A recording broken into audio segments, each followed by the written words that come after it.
월급 관리가 안 되시나요? 월급이 통장을 스치고 가시나요? 극약 처방 알려드리도록 하겠습니다. 안녕하세요, 자산관리 이 대표입니다. 오늘은 월급 관리가 안 되시는 분들을 위해서 극약 처방을 알려드리도록 하겠습니다. 기본적으로 제일 좋은 방식은 통장을 나누고 내 쓰임새에 맞게 현금 흐름을 눈에 보이게 만드는 게 제일 좋은데, 그럼에도 불구하고 월급 관리가 전혀 안 되시는 분들, 혹은 이런 방식들이 좀 어려우신 분들한테 정말 기계적인 방법을 알려드리도록 하겠습니다. 준비물이 하나 있습니다. 준비물은 바로 이 봉투들입니다. 이 봉투를 월요일, 화요일, 수요일, 목요일 이런 식으로 날짜를 써놓은 봉투를 만드시면 됩니다. 그리고 각 봉투마다 금액을 넣어주시는 건데, 금액은 어떻게 넣어주시면 되냐면 자기가 한 달에 쓰고 싶은 양을 정합니다. 그 양을 정하고 그 양을 나누기 30을 해서 배분하게 됩니다. 그럼 예를 들어서 내가 60만 원 정도를 한 달에 쓸 거라고 계획을 하시는 분들이 있겠죠? 그러면 나누기 30을 하면 2만 원이 되는 거예요. 자, 그러면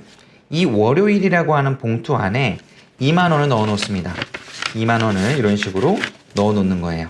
2만 원을 넣어 놓고 출근하실 때, 아침에 일어나시고 출근하실 때 이 봉투를 챙겨서 들고 나갑니다. 그리고 이 봉투를 하루 동안 이 봉투 안에 주어진 2만 원이라는 돈 안에서 최대한 생활을 해보는 거예요. 그러면 어떨 때는 이 2만 원을 다 쓰는 날도 있을 것이고, 어떨 때는 돈이 남는 날이 있을 겁니다. 참고로 출퇴근하는 지하철이나 버스 등의 교통비는 제외시키는 게 좋습니다. 자, 그러면 이 2만 원이라는 돈을 다 썼을 수도 있고 다 안 썼을 수도 있죠.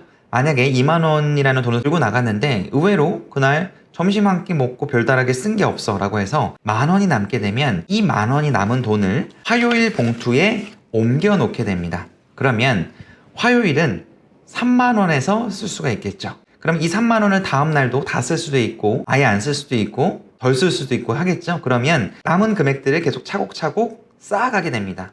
그러면 내가 예를 들어서 주말에 쇼핑을 하거나 뭔가 계획적인 데이트가 있거나 하게 되면 최대한 2만 원에서 그냥 식사 정도만 하고 커피 한 잔 정도만 먹을 정도라고 하면 매일 만 원 정도씩이 세이브가 되겠죠. 만 원 정도씩을 모으면 뭐 주말 정도 되면 한 5만 원에서 6만 원, 그리고 주말에 각각 배분된 2만 원, 2만 원씩 4만 원까지 하면 10만 원 정도의 적지 않은 돈을 데이트를 하거나 쇼핑을 하거나 하는데 쓸 수 있는 겁니다. 물론 그렇게까지 다 모으실 필요는 없는데, 이런 것들이 습관을 잡다 보면 60만 원이라는 돈 안에서 최대한 살아보게 됩니다. 그러면 참 재밌는 게 내 지출에 대한 통제가 되고 두세 달 정도만 습관을 들이시면 돼요. 그러면 어느 순간 내 지출 통제 정도가 내가 정해놓은 범위 안에서 머무르게 됩니다. 그때부터는 굳이 이런 행위를 안 하셔도 되고 자연스럽게 그런 습관들이 녹아질 거예요. 아까도 말씀드린 대로 월급 관리를 체계적으로 잘 하시는 분들, 내 소득의 절반 이상을 저축하시는 분들이라고 하면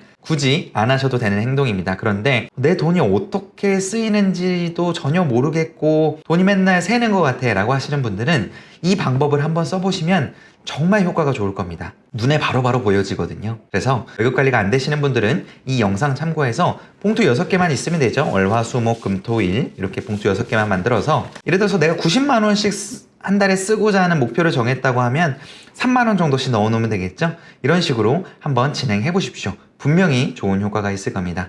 오늘도 제 영상이 도움이 되셨다고 하면 구독과 좋아요, 알림 설정까지 부탁드리겠습니다. 고맙습니다.